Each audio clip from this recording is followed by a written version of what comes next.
So, thank you and welcome to the Legal Table. I am your host, Crystal Jamerson, and I'm the Community Engagement and Outreach Coordinator for Legal Services of Northwest Minnesota.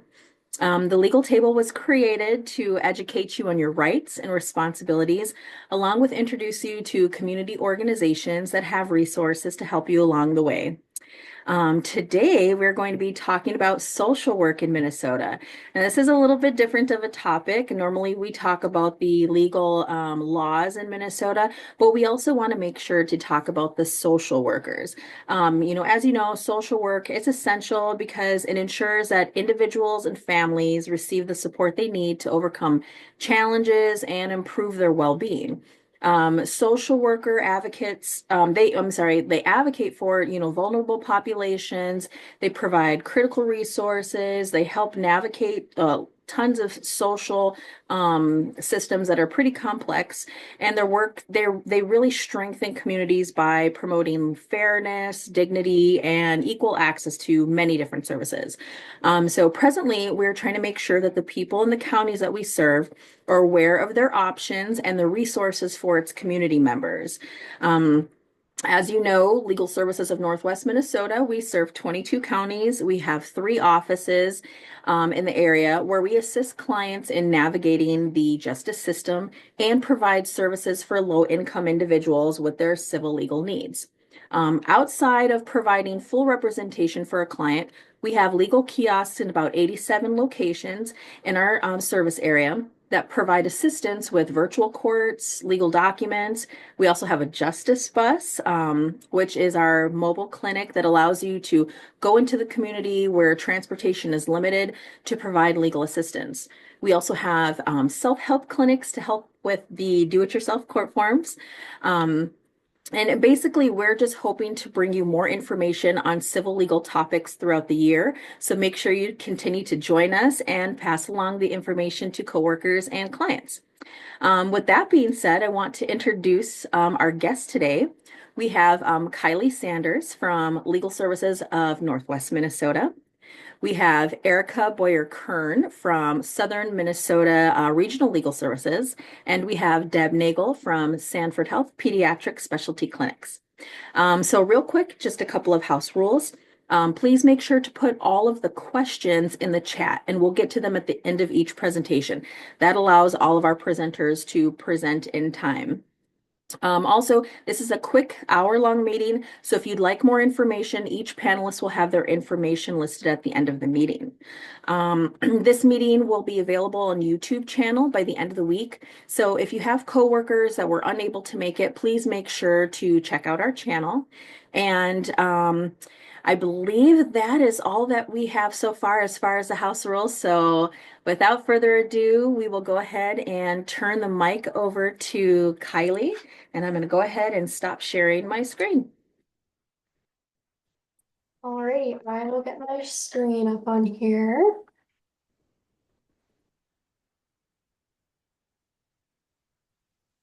Everyone see that?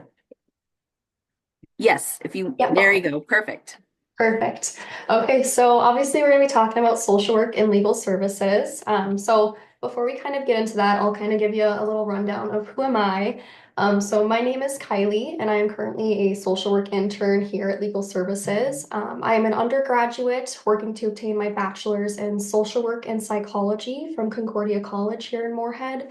I'm actually set to graduate in May of this year. And some fun fact, last week I actually found out I was accepted into Concordia's social work master program. So I'll actually be starting that this summer. So it's just some exciting news. So a little bit about my passion for social work. I would say a lot of that really ties into when I was in elementary school and middle school. I've always really been drawn to people, and I enjoy finding a way to connect to others, especially when it came to learning about their interests, ideas, experiences. What started out really as a simple wish to build meaningful connections with others, it eventually grew into a deeper need to really want to understand those around me.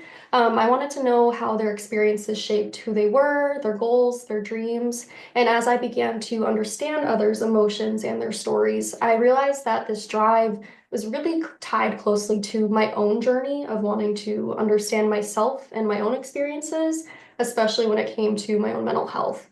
The field of social work has not only challenged me to reflect on my own struggles and barriers, but has given me the opportunity to provide space and support and create a space where others can find a sense of belonging. Specifically, like I said, I am drawn to the mental health side of social work, and I hope to eventually obtain my clinical license. Right now, aside from working at legal services as an intern, I am working as a lead mental health practitioner at a local mental health facility. In this role, I've developed treatment plans for clients that address their mental health and substance use concerns, as well as provided education relating to diagnoses and relevant skills and techniques to manage symptoms. And I've also worked with clients to help just establish different supportive services. So primary care providers, psychiatrists, therapists, housing placements sometimes. And it really just depends on what kind of services the client is needing. And I'm there to assist them with getting that. My education and professional background, especially in addressing mental health challenges, has really shaped the way that I approach my role here at Legal Services as a social work intern, where I am supporting clients in overcoming barriers and navigating challenges, and ultimately working to improve their overall well-being. So before we get into my specific role here at Legal Services as an intern, I wanted to cover what exactly a social work is and what they do. In simple terms, a social worker's primary purpose is to support individuals either at a individual level, family level, or community level by addressing their needs and promoting their overall well-being. I think when we initially think about social work, a lot of people might first imagine a child protection service worker or what's known as a CPS worker, or maybe even a case manager at a local social service office. However, social workers can be found in all types of different settings, including but not limited to schools, prisons, assisted living facilities, legal aid offices, hospitals, and or mental health and substance use treatment facilities. While the roles and responsibilities of social workers can generally vary depending on the organization or agency that they're serving, their primary goal typically remains the same: to support clients through a person-centered approach. And to support someone through a person-centered approach, social workers have to recognize an individual's unique needs, circumstances, and personal goals. A social worker's purpose is not simply to provide them with tools and guidance on how to navigate everyday life and its challenges. While that is an important aspect of our role, it's even more important to empower our clients and help them build the confidence and resiliency to overcome obstacles and challenges long after they receive our initial support. So now that we know what a social worker is, how does that tie in with legal services, and what is the scope of what a social worker can do in this role? So at legal services, generally, our attorneys provide eligible low-income clients with free civil legal help, which can range from brief advice to full legal representation, depending on the legal problem the client is facing. The type of issues that these attorneys can assist clients with could include issues relating to housing, education, family matters, employment, protective orders, senior issues, public assistance, disability benefits, or consumer issues. As a social work intern here at Legal Services, I provide clients with holistic support in which I'm addressing non-legal barriers and challenges that often accompany their presenting legal concerns. Holistic support essentially means that I'm providing support in all areas of a client's life that address their physical, emotional, social, and spiritual needs. So as an intern, I can provide support with a variety of issues relating to housing instability, food insecurity, mental health or substance use challenges, and domestic violence. So the process for whenever I'm engaging with a client, an attorney will initially submit what we call here at Legal Services a social work task request form. And that really just gives me a good overview of what the client's presenting legal concerns are. And this process really helps me to determine how I can best assist the client. And it might even give me more insight into other potential concerns they might want to address with me. If the client is agreeable to meet with me, then I'm officially assigned the task. So I'll start by reviewing the client's file along with the task form that was submitted, and then I'll check in with the attorney just to get a good sense of what's really going on, both legal and non-legal issues. So once I get a good idea of their case, I will then make some form of contact with the client, either through text, phone, email, or sometimes in person, whichever is preferred. During our initial interactions, I'll have the client walk me through their presenting concerns again, just so I can get a good firsthand perspective into their situation. So, based on the information I gathered from the client directly, as well as the request form submitted and the attorney, I can now identify potential supports and resources that would be beneficial for the client. In some cases, I might simply connect clients to different community source resources and supports. That could be food shelves, shelters, healthcare providers, or counselors, or even housing assistance programs. Other times, I really might just be someone that is a listening ear for them to help them process their feelings and emotions because they are going through legal issues and there is a lot of stress and feelings of overwhelm going on. So, just having someone in there in their corner is really helpful. So for specific examples of things I've done in my role, I've done information gathering here based on the clients presenting concerns. I've helped clients establish therapy or counseling, referring them to appropriate social service agencies and departments. So I've connected some people to disability advocates or domestic violence advocates. And even sometimes I'll connect them to local organizations that can help them with finding some sort of housing supports or rental assistance. One of the things that's most important to keep in mind whenever I'm connecting clients to these resources is knowing when it's appropriate to refer a client to someone else outside of me, especially if the client's presenting concerns or questions fall outside of my scope as a social work intern. So, in doing so, I can ensure that the clients are actually being connected with the right services and their needs are being properly addressed. My role here at Legal Services is really dependent on the needs of clients and the unique challenges that they're facing. While attorneys concentrate on the legal aspects of a client's case, social workers focus on supporting clients by helping them address both their immediate and long-term needs. And in doing so, we might help address barriers and challenges in their life that have actually contributed to their current legal and non-legal concerns. And we can actually try to work towards preventing similar issues in the future. With social work supports, clients are more likely to follow through on appointments, court dates, legal requirements, and just generally maintain contact with their supports and resources that they've established. By reducing some of that client stress, improving access to available resources, and developing a greater trust for clients and social services and the legal system, we can begin to achieve better outcomes for our clients.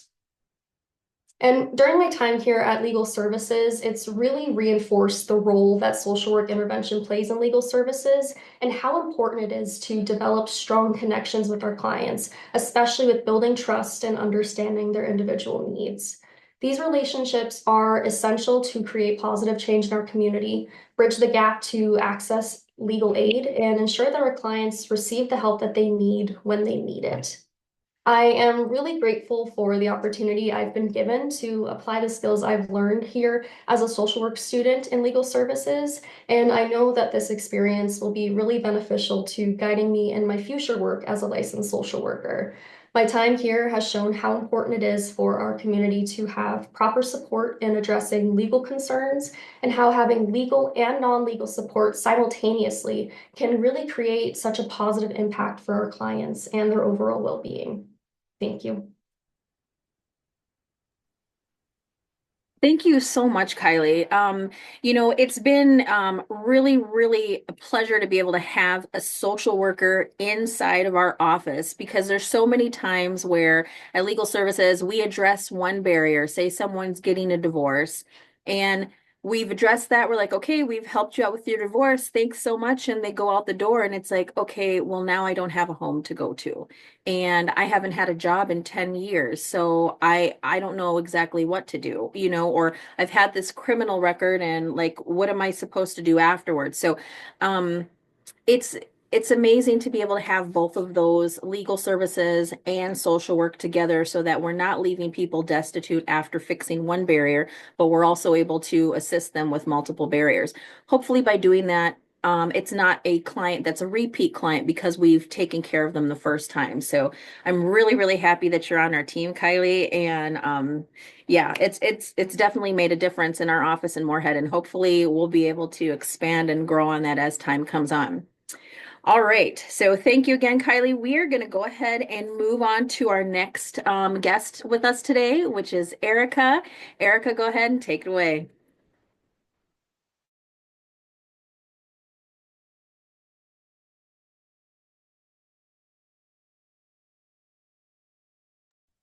I was muted. Can everyone see that? You'd think I would have gotten used to this by now, but my name is Erica Boyer-Kern, and I am a social worker at Southern Minnesota Regional Legal Services. And so I've, been in touch with Kylie, and, talking about the social work program at Legal Aid, because we're hoping, across the state that more and more legal aids will be able to hire social workers, because we do see that link so strongly instead of working in silos at different organizations, working alongside attorneys to help folks with both their legal and non-legal needs. And so I've been at Smurls for about 3 years. I started as the healthcare legal partnership coordinator, and unfortunately, we had lost a grant, and so I thought my position was maybe going away, but when we talked about how important it would be to have a social worker helping folks, we realized that I could move into that role. And so for about the last 2 years, I've been in this social work role, and it has just shown to be incredibly beneficial not only for clients but also for the attorneys that work here in supporting their work. Because a lot of the attorneys that I speak with talk about how sometimes they feel like their job is half social work, half attorney, because they're connecting people to resources. And so being alongside a social worker, we can kind of divvy up those jobs more separately and serve the client even better because then the attorney can focus on the legal side of things. Um, and before I worked at Smarls, I worked at a domestic and sexual violence agency for about 10 years. So that experience has really served me well in this role as well. And so I'll talk about what I do as a social worker at Smurls, and then I'll also um, set the stage a little bit about why housing social work is so important. And so I have some stats here. They're a little overwhelming, but I love statistics. So I just wanted to talk about some of these because I think it's really important to understand sort of the landscape of being a renter right now. And I realized that I didn't include my sources, but I do have those, and so I can provide those afterwards. But statewide, for everyone to know, approximately 50% of renters, and these aren't low-income renters, this is any renter in Minnesota, are considered cost burden, which means that they spend more than 30% of their income on housing. And that means that folks are spending more on housing instead of spending it maybe on food or clothing or kids' activities, all of the other things that we need to spend money on. And then 24%, so about 1 in 4 renters are severely cost burdened, meaning that they're spending more than 50% of their income on rent. And these are a lot of the folks that I am serving. And so, if we think about, I was just talking to one of my clients who got a full-time job at a restaurant, making $13 an hour, going to be working full-time. And so, your take home is about maybe $1,700 a month or so. Um, and so if that person has 2 kids, so if they were to try to go get an apartment, they're going to be spending more than 50% of their income on rent. At least in my area, it would be very difficult to find a 2-bedroom apartment that you wouldn't be spending more than 50% of your income on rent. So the folks that I'm working with are folks that are really trying to pay their rent, but are coming short because of the rising costs of rent. rent for a two-bedroom apartment in Minnesota has increased by $365, equivalent to a 36% rise over the past 4 years. So rents are just increasing more and more. And as you can see from that next stat, for every $100 increase in rent, homelessness increases by 9%. So I don't know in your area if you're seeing the same thing I'm seeing in my area, but I'm seeing a lot more homelessness. There were a few articles in the Star Tribune and NPR in the last couple months talking about how full shelter spaces are. I saw an article about the shelter in Duluth. They said in 2019 they served about 800 people, and this year served about 1,800. So it's just really, really hard to meet the need of the folks who are homeless. I know when I started working at the domestic violence agency, when folks were homeless, we could typically find them a spot at our local homeless shelter. And if you go on the website of our local homeless shelter, it will tell you in big red letters that there's a 6 month waiting list. So it's very, very difficult to even find shelter space. In our area. And then, as you can see from that last stat in Minnesota, for every 100 low-income households, there are only 34 available and affordable homes. And so it's just very, very difficult for people to find a home that is affordable. And that's what makes this job really difficult. Because even if there were enough homes, it's still very confusing. There's a lot of acronyms. You know, filling out applications, knowing all the different programs, public housing versus subsidized housing versus, all these different programs that are hard to learn and hard to know. Um, and so that just kind of sets the stage into the work that I do because I do feel like the rising costs of rent have a lot to do kind of with the work that I do because I see a lot of people struggling who are trying really hard to pay their rent, but are getting maybe more and more behind. Um, And so in my role, a lot of my role is housing navigation, but a lot of my role is also mental health support. And so we know that I mean, housing loss is a form of trauma. And so I'm working with folks who are experiencing trauma. And because of that, we might see, you know, dysregulated emotions. We might see upset people. We might see folks who are having a difficult time following through with, either legal, requirements or filling out applications. Your ability to take in new information and, is limited when you're experiencing trauma. So all of that is happening in the household. And so kind of like what Kylie said, a lot of what I'm doing is that mental health support and connecting people to mental health resources, but also at the same time trying to solve this immediate crisis of finding housing. Um, and the situations that I see are just wide ranging. I would say a lot of the people I serve are older adults. I think our homeless population is aging, and so I do serve a ton of older adults that are being evicted, and most of them do not have family, friends, might not even have any formal support, may not have like a social worker or a caseworker. I also serve a lot of folks who have kiddos, and so it's trying to find places where they can live and maybe hopefully keep their kids in that same school district. But often it's not that because people are going where the housing is. And so sometimes that's not immediately where they live. So just having a lot of kind of those ripple effects as well.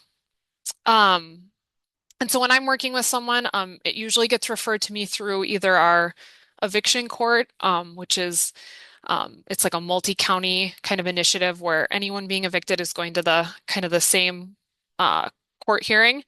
And so I'm able to connect with people that way, maybe people who would have never heard of our service before. Um, and when I'm meeting with someone, I'm kind of doing that intake to learn more about their situation, to learn more about them, to learn more about what kind of supports they have in place, and trying to figure out if this is maybe an emergency or do they need to leave the next day? Or is this something where there was a settlement and, they have a month to find housing? So just trying to figure all of that out. And then in the process of working with someone, a lot of resource navigation. And with the folks that I serve who are possibly older adults who don't have access to maybe transportation, very rural, maybe don't have access to technology, a lot of it is, you know, doing a lot of that for them because they just don't have access to it. So it's filling out applications. It might be meeting them like at the public library and getting those signed and turned in. It's applying for different vouchers or subsidized housing, which there are, as we talked about, very, very long wait lists. You know, the more rural you go, sometimes the wait lists get a little shorter, but then for some folks that doesn't work if they don't have transportation. Um, that can be really difficult too, to be cut off from resources as well. Um, Community partner communication, so coordinating with landlords, other case managers and support people. Um, it's finding emergency housing. Like I said, I mean, just right before this, I'm trying to find housing for an older woman who is going to be evicted in the next day or two. She's in a wheelchair. We're trying to find somewhere for her to go, and the shelters are all full. And we're going to get a snowstorm. So it's kind of solving those emergencies right away, but then staying with her to find something more long term. Sometimes it's helping people find rental assistance, pay back rent. If we can pay the back rent, maybe they can stay. Or getting maybe like a first month's rent or deposit paid for so that they can move, you know, quickly into other housing. Um, and then mental health and community support, I kind of talked about that. Making sure clients are connected to other resources. My role is sort of limited in that it is not long term. And so it's making sure people have maybe a case manager if that's something that they want, or, there's other like housing stabilization services is another form of case management. So just trying to make sure people have that support moving forward so they're not kind of in a situation where there's housing instability again. Um, but the unfortunate the unfortunate side of all of this is, when you have an eviction on your record, it makes it that much more difficult to find housing. And a lot of the folks that I see, kind of have to exhaust all of their networks and their sources of support. So they might stay with a family or friend, but that family or friend is on a lease, so they can't stay there very long. Then they stay with a different family or friend. Then they might live in their car and then move to a shelter. It's sort of it can sometimes be kind of a slow decline into homelessness because folks want to help, but they maybe can't. And there's just not, like I said, the shelter space or the housing that people need. So it's just trying to get as creative as we can to get folks to that next place. So that's a lot of what I do. It is a lot more difficult in rural areas, as you can imagine. A report just came out through the Wilder Foundation that rural populations experience longer bouts of homelessness and are more likely to experience unsheltered homelessness, so not being in a shelter. And that's because of, as you can imagine, limited shelter space. We have many counties that have no shelters, transportation barriers, and also many of our counties, similar to probably the counties that you serve, just experience higher rates of poverty. So we're just seeing these struggles um, at a higher rate. So that is my role. And I put my contact information on here. I think we'll probably share the slides because like I said, I really hope that social workers are at every legal aid. I believe that I'm the first social worker hired at any legal aid, and now we're hiring our third social worker. So that's really, really exciting. And we all work kind of in our housing unit, doing similar work to what I talked about. Thank you so much, Erica. We're really glad that you were able to come on because having a social worker is new to our area, and hopefully we can, ask Kylie to stay on forever and ever, which would be great. But we definitely want to be able to contact you to talk about resources and how to handle some certain situations when we can. So I'm really glad that you're able to do that. And it's really neat that you are working a lot with I'm assuming the housing attorneys and such like that to be able to combat some of these barriers. So that's really, really great. And we do have a question that popped up about it, but we'll save that towards the end.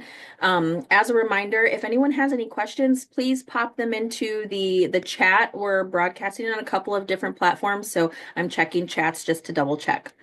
Alrighty. So, thank you again, Erica. We are going to move on to our next guest, who is Deborah. Deborah, go ahead and take it away. You can feel free to share your screen.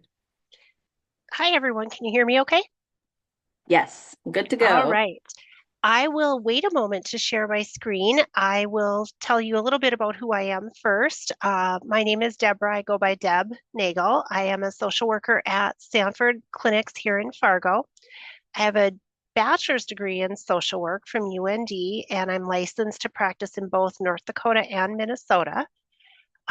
Listening to Kylie and Erica talk about the different areas of social work was interesting for me, and I'm going to sort of come back to that at the end of my presentation. I have always had a personal passion for working with women and children in particular, and I spent most of my career working in child welfare. So when Kylie mentioned that a lot of people think of social work as being that county CPS worker, that's what I did for 19 years. So I get that. Um, and then after that, I worked at the Red River Children's Advocacy Center as the program coordinator. While I was there, one of my duties was to conduct forensic interviews with children. And over the course of my career, I've interviewed about 600 child victims of abuse.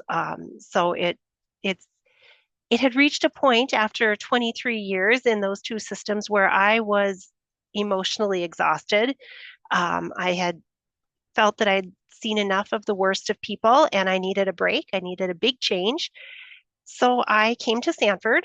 Total change. I'd never worked in healthcare before. I worked in the patient relations department initially. 1 month after I started at Sanford is when the world shut down due to COVID, which of course turned healthcare upside down. I think in some ways I was lucky because I had never worked in healthcare before, so I didn't know any different. So I think in that way the timing was on my side. I am now part of Sanford's clinic social work team.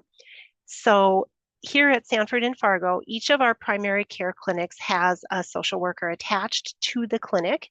And then we also have a social worker attached to our orthopedics clinic as well as our children's specialty clinics. And that's what I cover is our children's general care, specialty care, and our OB departments. And part of my role is to provide education about programs and services that will support children with chronic health conditions, as well as the social drivers of health that their parents face. And at that point, I will start to share. All right. Can everybody see my screen okay? Yes. All right. So the first slide is just a little bit about how to connect with a Sanford Clinic social worker. Um, in order to be connected, people do have to be a Sanford patient, and they are referred to the clinic social work staff either by their provider or by nursing staff or another clinic employee. They can get that referral either by asking for it, perhaps during the course of their appointment, they're talking about things that make the Sanford employee believe that a social work referral is appropriate. So then they would make that. Many of our referrals are made to address the social drivers of health, which I'll address in a moment. Sanford social workers do not bill insurance or result in any charges to our patient. So there's no additional billing that goes along with a referral to Sanford social work. Let's see. How come my arrows are not working right now?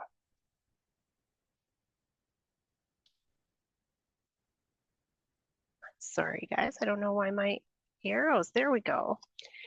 So I wanted to talk about what are the social drivers of health and the definition, as you can see, is written there, but it's essentially all the things that are non-medical concerns related to people's health. This involves their family dynamics, where they live, the community that they live in, if their community is safe, um, financial and economic concerns,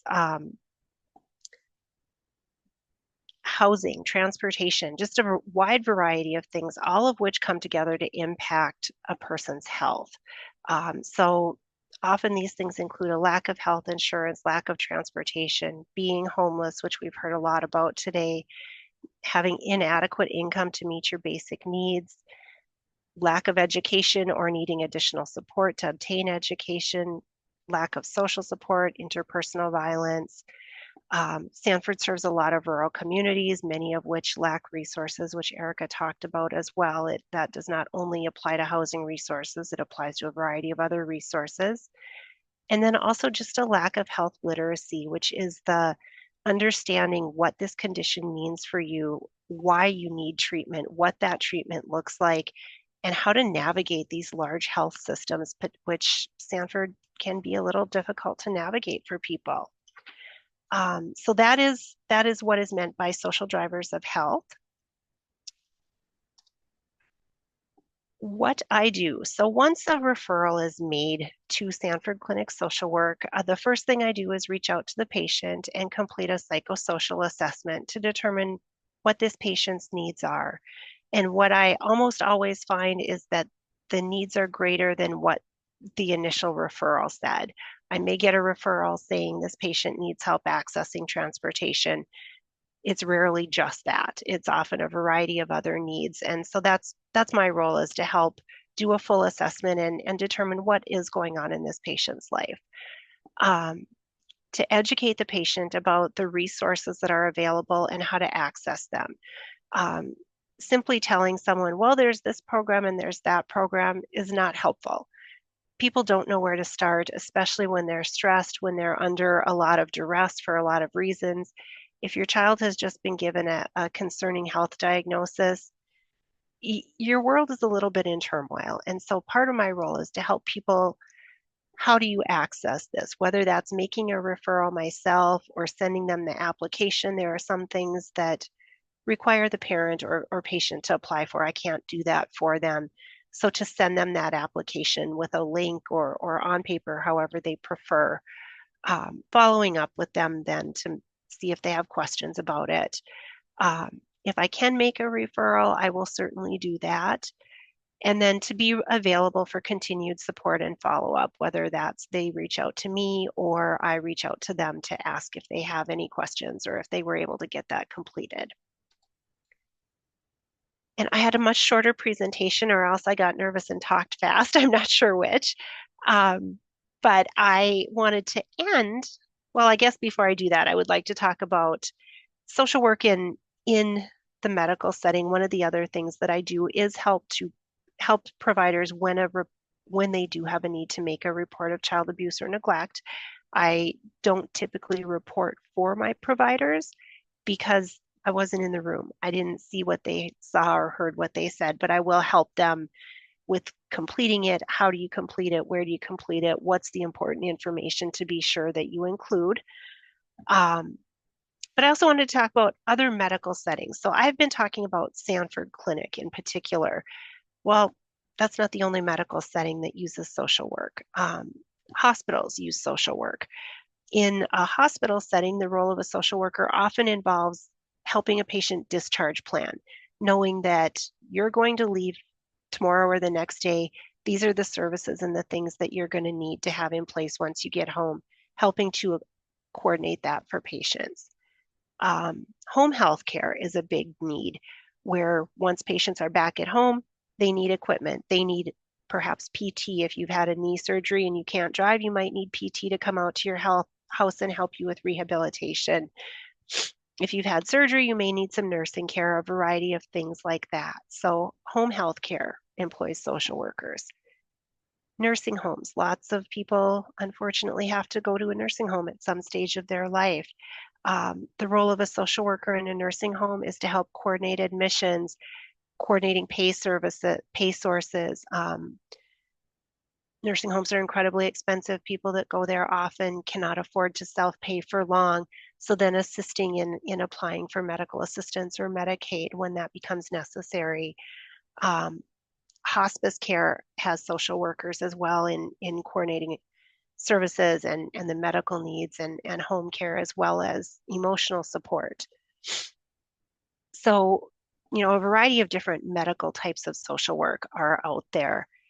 Um, which brings me to my last slide, which I wanted to talk about why I like social work. So to kind of return to Kylie's original topic, um, what is it about being a social worker that I like? And I think my favorite thing is the ability to work in a wide variety of settings. We've talked about housing social workers, we've talked about county social workers, we've talked about healthcare. There are so many things that you can do as a social worker. So many of us have a passion. Kylie talked about her passion for mental health. We all have our own passions. And what I like about social work is that whatever your passion is, there's probably a way for you to serve and to serve in a way that's meaningful to you because unfortunately there's a lot of people in the world that need help and it gives us an opportunity to reach a variety of people. So that is what I love best about being a social worker. And I that comes to the end of my presentation. Thank you so much, Deborah. It's really nice. I had a surgery once, and it was the first time I actually ran into a social worker at a hospital setting. And it was so awesome that they kind of built that discharge plan for me because having not, ever needed any type of in-home services, I wouldn't have actually known where to go to, which places to call, in-home nurses, getting that, situated with my insurance. So, those are the things that you don't think about when you go into like a surgery. And it's just like, okay, you know that your client is going to be getting into this, but having that social worker there that's going to be able to take them on to the next step when they go home, that's huge. That's huge. Because, like I said, when you're coming out of surgery, you're probably having medication, you're not thinking about anything. All you're thinking about is who can take me home, so it's great that you guys have that. Um, One thing that I wanted to ask, and anybody can answer this, is, being a social worker can have, a high volume of clients and stress. And I know that, kind of like what Deb said, burning out is definitely a big, huge thing. So how do you guys handle the stress of being a social worker? Because it's a large responsibility, but also it's a pretty big burden to have all those different emotions flying through you every day with each client. I know one thing for me is really just sticking to a routine. My routine is kind of everything and making sure that I'm like when I come home, I'm kind of shutting off work and I'm taking care of myself. Because it's hard to provide support to others if you're not supporting yourself. So I think definitely maintaining that is really important. Absolutely. Absolutely. Self-care in the industry when you're client facing is important. So thank you so much for that, Kylie. Um, Here's another question that came up, and this is for anyone. As far as follow-ups, how far out do you follow back up with a client after you've served them? So say if you've made a plan with them, is there a process to follow up with them in 30 days or 60 days, or is it kind of like, they can come back whenever they choose? I will answer for me, and then Erica may have a different response. And for me, that answer has depended on where I'm at. Here at Stanford, it's a fairly short window. I usually follow up a couple of weeks after I talk with a patient to see if they have continued questions, if they were able to get, completed the things that we discussed. And that may be the extent of my follow-up unless they want more than that, which typically most people don't. When I was at the county, that was, an entirely different situation. When I worked in child welfare, I had patients on my, or excuse me, clients on my caseload for sometimes years in that setting, and I saw them every month at least, and often more. So for me, that has depended on what role and where I'm working at and what my role is in their lives. But I'll let Erica answer because she may have yet a different response. I would say it's similar in that it's unique for each client, and the issue that they're experiencing. I have someone that I've been working with for a year. We applied to over 15 places. He kept getting denied because of a criminal record. Finally was accepted into housing. So, um, it really just depends on each individual client. It might be that I only speak with them one time. Maybe they just wanted some resources and they have the skills to kind of do that housing search all on their own. So it just kind of depends on the situation. Perfect. No, thank you for that. And you know what, Erica, while you're on, you talked about homelessness being a huge problem. Do you currently partner or collaborate with a couple of housing providers to provide additional assistance? Or is there a resource center that you use more frequently to be able to help out with clients that are experiencing homelessness? Yeah, I mean, I work really closely with the folks that are all of our Section 8 offices. Because oftentimes I'm working with someone who maybe has a voucher and is looking for it to be placed and is having a hard time finding a landlord to accept that voucher because landlords don't have to. So that's keeping in touch with maybe those Section 8 workers to be like, okay, we're still looking, we're still working hard. Can we have another month to look? And then just being in really close contact with our local homeless providers as well. We have a shelter called Connections Shelter, and then another shelter called Partners for Housing, in Mankato. But then we have lots of other shelters in our area. So I work really closely with a lot of the staff because we might have like intersecting clients. So. No, that's great. I recently came across an application website, and so I'm new to it, but it's called HB 101. Are you guys familiar with that? Um, and so HB 101 I saw was a really great resource for people that are going to be becoming homeless or they are actually in a homeless situation to where all of their important documents are able to be stored in a vault so that, if they're experiencing this homelessness, maybe they're going to have a copy of their social security or a copy of their driver's license or different types of certifications that they need. Also, it allows many different case managers and social workers to be able to connect and talk, especially as this person might be transient and going from place to place. They'll be able to log in and see, maybe the person that's dealing with their housing or the person that's dealing with their mental health. And I feel that that's a really great opportunity for people to be able to connect together and do wraparound services for some of the people that are experiencing that. So I wasn't sure what your experience was using HB 101, but I thought HB 101 was a really cool application. So that's a really that's a really great application. It looks like we had a comment in the chat too. Let's see.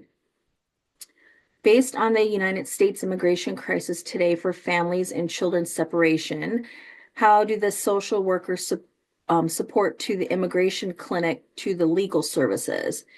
Thank you so much. Wonderful event. Oh, thank you so much. Okay. Would anyone like to answer that question in regards to immigration clinics and legal services? So I take referrals from any of our units. If someone's experiencing housing instability, I would work with them. So if there is a referral from the immigration unit, I would certainly take that. SMERLS does do very limited services around immigration. We do a lot of referrals out to the Immigrant Law Center. The Immigrant Law Center actually used to be a part of SMERLS, but sort of branched off when they realized that SMERLS wasn't able to provide the level of support that maybe we would like because we do get federal money, so that limits what we can help with. But Immigrant Law Center does not receive federal funds, as far as I understand, so they're able to help with a wider breadth of services. And so we do a lot of referrals to Immigrant Law Center and local agencies as well. The Immigrant Law Center is amazing. We have a satellite office here in Moorhead in our Moorhead location. And so it's great to be able to know that those services are right around the corner. So when we do have questions and answers questions or clients that we're not able to assist, that we are able to bring them over to them to be able to get some additional assistance. So that is huge. And we're really lucky to have Martha in our office, and she works very closely with us, which is great. great. So if you do have any questions about that, after the broadcast, we can get you some information on that too. Do we have any fun? Oh, go ahead. Go ahead, Deborah. Crystal, Sorry. if I can just, I'm sorry to interrupt, just to kind of come back to that topic, and I have nothing to add regarding the Immigrant Law Center, but I do just want to let people know that Sanford serves people regardless of their immigration status. And of course, billing to insurance becomes the question. In North Dakota, you cannot obtain Medicaid if you do not have permanent U.S. residency. Minnesota, there's a few exceptions. If you're a pregnant woman and you do not have permanent U.S. residency, you can still obtain medical assistance. So there's a few differences in that Medicaid eligibility. We serve regardless of that. Sanford does have a financial assistance program that we offer to our patients. So if we have a patient that is unable to obtain health insurance for whatever the reason might be, that is something that we're able to assist them with. That's good to know. I absolutely didn't know that. So that's really good. We'll try to make sure that if there's any information that you guys have on, who you serve or how you serve or eligibility, feel free to send that over. Do that. So thank you so much for that, Deborah. Do we have any other questions at all in the audience? I'll check our other audience over here to see if there's final questions. Crystal, if I And can say yes, just Deborah. one No, thing more. please. I did not include my contact information on my slides because I am actually leaving Sanford. Friday's my last day of employment. I'm Oh I'm no. moving to Grand Forks, and so I took a job with Okay. hospice of the Red River Valley. But there will be a social worker that replaces me. She's actually scheduled to begin on Monday. So if you need anything, you are certainly able to reach out to us. There will be another social worker picking up my work very quickly here. Okay, no, that's really good to know. We're sorry to see you leave there, but congratulations on the Thank you. the new appointment. So that's Thank you. amazing. And hopefully you're still able, are you still in this social work type of capacity there?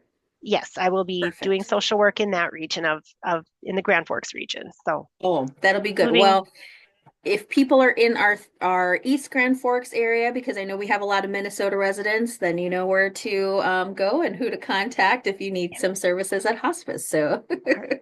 Thank you. that is perfect. No, not a problem. Um, any last thoughts from any of our panelists today before we close?